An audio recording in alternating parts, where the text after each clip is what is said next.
Hi friends, piece ಕಿಚನ್ಗೆ ಸ್ವಾಗತ. ನಾವು ಇವತ್ತು ಮಾಡುತ್ತಿರುವ ರೆಸಿಪಿ ಚಿಕನ್ ಪಿಕ್ಕಲ್. ನಾವು ನಾನಾ ರೀತಿ ಪಿಕ್ಕಲ್ನ ಮಾಡಿರ್ತೀವಿ. ಒಂದು ಸರ್ತಿ ಈ ರೀತಿ ಡಿಫ್ರೆಂಟಾಗಿ ಚಿಕನ್ ಪಿಕ್ಕಲ್ನ ಮಾಡಿಟ್ಕೊಂಡ್ರೆ 2 ಮಂತ್ವರೆಗೂ ನಾವು ಆರಾಮ್ಸೆ ತಿನ್ಕೋಬೋದು. ಬಿಸಿ ಅನ್ನೋಕ್ಕಂತೂ ತುಂಬಾ ಟೇಸ್ಟಿಯಾಗಿರುತ್ತೆ. ಒಂದು ಸರ್ತಿ ಈ ರೀತಿ ಚಿಕನ್ ಪಿಕ್ಕಲ್ನ ಟ್ರೈ ಮಾಡಿ. ಮಾಡೋದು ಕೂಡ ತುಂಬಾ ಈಸಿ, ಕಮ್ಮಿ ಇಂಗ್ರೀಡಿಯೆಂಟ್ಸ್.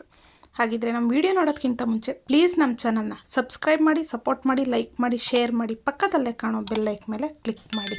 ಹಾಗಿದ್ರೆ ಈ ಚಿಕನ್ ಪಿಕ್ಕಲ್ ಮಾಡೋ ವಿಧಾನ ಹೇಗೆ ಹಾಗೂ ಬೇಕಾಗುವ ಸಾಮಗ್ರಿಗಳು ನೋಡೋಣ ಬನ್ನಿ. ನಾನಿಲ್ಲಿ ಒಂದು ಅರ್ಧ kg ಚಿಕನ್ನ ತಗೊಂಡಿದ್ದೀನಿ. ನೀಟಾಗೆ ತೊಳ್ಕೊಂಡು ಒಂದು 4ರಿಂದ 5 ಸರ್ತಿ ಈ ರೀತಿ ಸಣ್ಣ ಸಣ್ಣಗೆ ಕಟ್ ಮಾಡಿ ಇಟ್ಕೊಂಡಿದ್ದೀವಿ. ನಾವು ತುಂಬ ದಪ್ಪದಾಗೆಲ್ಲ ಕಟ್ ಮಾಡಬಾರ್ದು, ತುಂಬ ತೆಳುವಾಗೂ ಕಟ್ ಮಾಡಬಾರ್ದು. ಈ ರೀತಿ ಇದ್ದರೆ ಈ ಸೈಜಲ್ಲಿ ಸಾಕಾಗುತ್ತೆ. ನಾವು ಆದಷ್ಟು ಬೋನ್ಲೆಸ್ ಚಿಕನ್ನ ತಗೊಂಡ್ರೆ ಟೇಸ್ಟು ತುಂಬ ಚೆನ್ನಾಗಿ ಬರುತ್ತೆ, ಮಾಡೋಕ್ಕೂ ತುಂಬ ಈಸಿ ಆಗುತ್ತೆ. ನೆಕ್ಸ್ಟು ನಾನಿಲ್ಲಿ ಮಸಾಲೆ ಹುರ್ಕೊಳ್ಳೋದಕ್ಕೆ 2 ಸ್ಪೂನ್ ಆಗೋಷ್ಟು ಧನಿಯಾ, 1 ಸ್ಪೂನ್ ಆಗೋಷ್ಟು ಜೀರಿಗೆ, 1 ಇಂಚು ಚಕ್ಕೆ, 2 ಏಲಕ್ಕಿ, ಸ್ವಲ್ಪ ಮೆಂತ್ಯ, ಹಾಗೆ 3 ಲವಂಗ, ಸ್ವಲ್ಪ ಕಲ್ಲುವ, ಹಾಗೆ ಒಂದು ಸ್ವಲ್ಪ ಕಾಳುಮೆಣಸು, ಹಾಗೆ 1 ಸ್ಟಾರ್ ಹೂವನ್ನ ತೊಗೊಂಡಿದ್ದೀನಿ. ಹಾಗೆ ಖಾರಕ್ಕೆ ಅನುಗುಣವಾಗಿ ಅಚ್ಚ ಖಾರದ ಪುಡಿ, ಹಾಗೆ ರುಚಿಗೆ ತಕ್ಕಷ್ಟು ಉಪ್ಪು, ಹಾಗೆ 1 ಚಿಟಿಕೆ ಅರಿಶಿನ, ಹಾಗೆ 1.5 ನಿಂಬೆಹಣ್ಣು ರಸ ತೆಗೆದಿಟ್ಕೊಂಡಿರೋದು, ಹಾಗೆ ಶುಂಠಿ ಬೆಳ್ಳುಳ್ಳಿ ಪೇಸ್ಟು, ಹಾಗೆ ಕರಿಯೋದಕ್ಕೆ ಅಡುಗೆ ಎಣ್ಣೆ ಸನ್ಫ್ಲವರ್ ಆಯಿಲ್. ನೆಕ್ಸ್ಟು ನಾವು ಸ್ಪೈಸಸ್ನ ಡ್ರೈ ಫ್ರೈ ಮಾಡ್ಕೋಬೇಕಾಗುತ್ತೆ. ನಾನಿಲ್ಲಿ ಒಂದು ಪ್ಯಾನ್ ತಗೊಂಡಿದ್ದೀನಿ. ಈಗ ಪ್ಲೇಟಲ್ಲಿ ತೋರಿಸಿರೋ ಅಂಥ ಮಸಾಲೆ ಇಂಗ್ರೀಡಿಯೆಂಟ್ಸ್ನೆಲ್ಲನ ಇದರೊಳಗಡೆ ಸೇರಿಸ್ಕೊಳ್ಳೋಣ. ಇದಕ್ಕೆ ಎಣ್ಣೆ ಏನೂ ಹಾಕಬಾರ್ದು. ಹಾಗೆಯೇ ನಾವು ಲೋ ಫ್ಲೇಮಲ್ಲಿ ಇದನ್ನು ಹೊಂಬಣ್ಣ ಬರೋವರೆಗೂ ಚೆನ್ನಾಗಿ ಫ್ರೈ ಮಾಡ್ಕೋಬೇಕಾಗುತ್ತೆ. ನಾವು ಐ ಫ್ಲೇಮ್ ಇಡಬಾರ್ದು. ನಾವು ಐ ಫ್ಲೇಮ್ ಇಟ್ಟರೆ ಬೇಗ ಕಲರ್ ಚೇಂಜ್ ಆಗುತ್ತೆ, ಅದ್ರ ಸ್ಮೆಲ್ಲೆಲ್ಲ ಸೀದೋಗಿರೋ ಥರ ಬರುತ್ತೆ. ನಾವು ಲೋ ಫ್ಲೇಮಲ್ಲೇ ಚೆನ್ನಾಗಿ ಇದನ್ನು ಡ್ರೈ ಫ್ರೈ ಮಾಡಿದ್ರೆ ಅದ್ರ ಘಮ ಚೆನ್ನಾಗಿರುತ್ತೆ. ನಮಗೆ ಪೌಡ್ರೂ ತುಂಬ ಘಮ ಅಂತ ಬರುತ್ತೆ. ನಾವು ಪಿಕ್ಕಲ್ ಮಾಡಿದಾಗ ಟೇಸ್ಟು ಚೆನ್ನಾಗಿ ಬರುತ್ತೆ. ಈಗ ಇದನ್ನು ಒಂದು 3ರಿಂದ 4 ನಿಮಿಷ ಲೋ ಫ್ಲೇಮಲ್ಲೇ ಚೆನ್ನಾಗಿ ರೋಸ್ಟ್ ಮಾಡ್ಕೊಳ್ಳೋಣ. ಇದು ಸ್ವಲ್ಪ ಕಲರ್ ಚೇಂಜ್ ಆಗುತ್ತೆ, ನಮಗೆ ಅವಾಗ ಗೊತ್ತಾಗುತ್ತೆ. ನೋಡಿ, ಈಗ ಕಲರ್ ಚೇಂಜ್ ಆಗಿದೆ, ಚೆನ್ನಾಗಿ ರೋಸ್ಟ್ ಆಗಿದೆ. ನೆಕ್ಸ್ಟು ಇದನ್ನು ತಣ್ಣಗಾಗೋದಕ್ಕೆ ಬಿಡೋಣ. ಆ ಟೈಮಲ್ಲಿ ನಾವು ಚಿಕನ್ನ ಫ್ರೈ ಮಾಡ್ಕೋಬೇಕಾಗುತ್ತೆ. ನಾನಿಲ್ಲಿ ಒಂದು ಪ್ಯಾನ್ ತಗೊಂಡಿದ್ದೀನಿ. ಪ್ಯಾನ್ಗೆ ನಾವು ತೊಳೆದು ಕಟ್ ಮಾಡಿ ಇಟ್ಕೊಂಡಿದ್ದಂಥ ಚಿಕನ್ನ ಸೇರಿಸ್ಕೊಳ್ಳೋಣ. ಹಾಗೆ ಇದಕ್ಕೆ ಟರ್ಮರಿಕ್ನು ಸೇರಿಸ್ಕೊತಾ ಇದ್ದೀನಿ, ಅರಿಶಿನದ ಪುಡಿನ, ಹಾಗೆ ರುಚಿಗೆ ತಕ್ಕಷ್ಟು ಉಪ್ಪು ಸೇರಿಸ್ಕೊಳ್ಳೋಣ.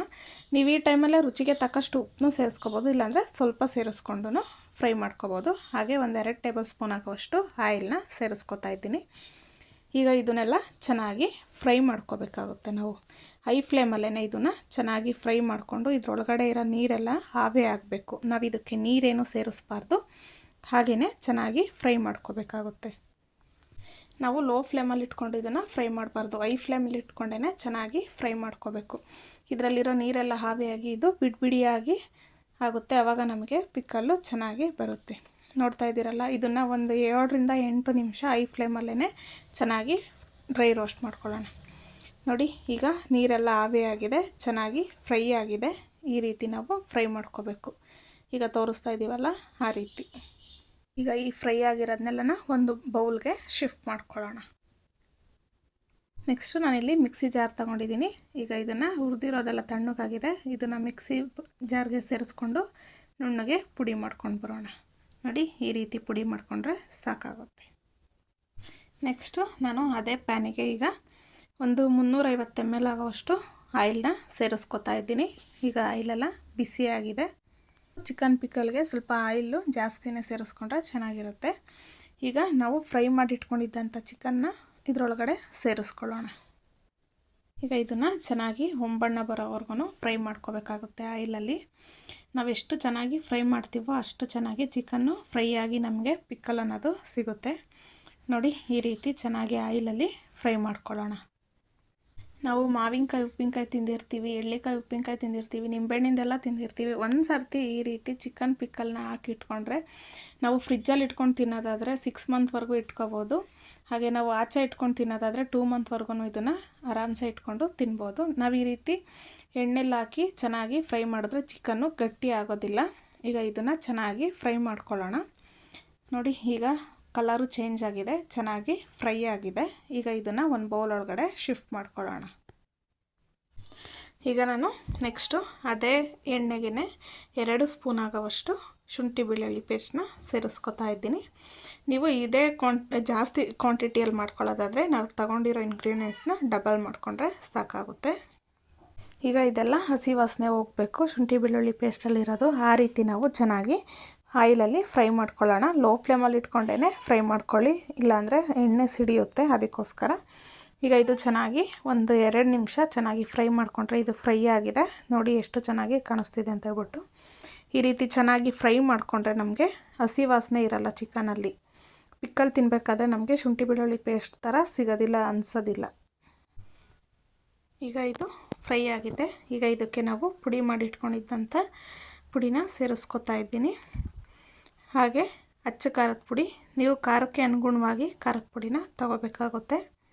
ನಾನು ಉಪ್ಪು ಮುಂಚೆನೇ ಸೇರಿಸ್ಕೊಂಡಿರೋದ್ರಿಂದ ಈಗ ಉಪ್ಪು ಸೇರಿಸ್ಕೊತಾ ಇಲ್ಲ. ರುಚಿ ಕರೆಕ್ಟಾಗಿ ಉಪ್ಪು ಆಗಿರುತ್ತೆ. ಅದಕ್ಕೋಸ್ಕರ ಈಗ ಇದನ್ನೆಲ್ಲ ಚೆನ್ನಾಗಿ ಲೋ ಫ್ಲೇಮಲ್ಲೇ ಸ್ವಲ್ಪ ಘಾಟೆಲ್ಲ ಹೋಗೋ ರೀತಿ ಖಾರದ ಪುಡಿ ಒಳಗಡೆ ಫ್ರೈ ಮಾಡ್ಕೊಳ್ಳೋಣ.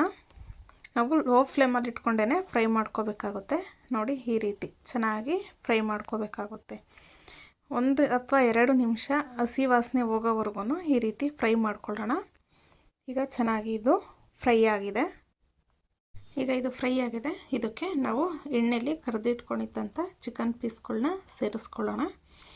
ನೋಡಿ ಎಷ್ಟು ಚೆನ್ನಾಗಿ ಬಂದಿದೆ ಅಂತ ಹೇಳ್ಬಿಟ್ಟು. ಈಗ ಇದನ್ನೆಲ್ಲ ಚೆನ್ನಾಗಿ ಮಿಕ್ಸ್ ಮಾಡ್ಕೋಬೇಕು. ನಾವು ಚಿಕನ್ಗೆ ಎಲ್ಲನೂ ಮಸಾಲೆ ಹಿಡಿಬೇಕು, ಆ ರೀತಿ ಇದನ್ನು ಮಿಕ್ಸ್ ಮಾಡ್ಕೊಳ್ಳೋಣ. ಚೆನ್ನಾಗಿ ಮಿಕ್ಸ್ ಆಗಬೇಕು. ಇದು ಸ್ವಲ್ಪ ಆಯಿಲಲ್ಲಿ ನಾವು ಈಗ ಗ್ಯಾಸ್ ಮೇಲೆ ಸ್ವಲ್ಪ ಕುಕ್ ಮಾಡ್ಕೊಳ್ಳೋಣ. 1 ನಿಮಿಷ ಕುಕ್ ಆದರೆ ಸಾಕಾಗುತ್ತೆ. ನಾವು ತುಂಬ ಕುಕ್ ಮಾಡಬೇಕು ಅಂತ ಏನಿರೋದು. ಈಗ ಇದು 2 ಅವರು ತಣ್ಣಗಾಗಿದೆ. ನಾವು ಕಂಪ್ಲೀಟಾಗಿ ತಣ್ಣಗಾದ್ಮೇಲೆ ನಾವು ನಿಂಬೆಹಣ್ಣಿನ ರಸನ ಸೇರಿಸ್ಕೋಬೇಕಾಗುತ್ತೆ.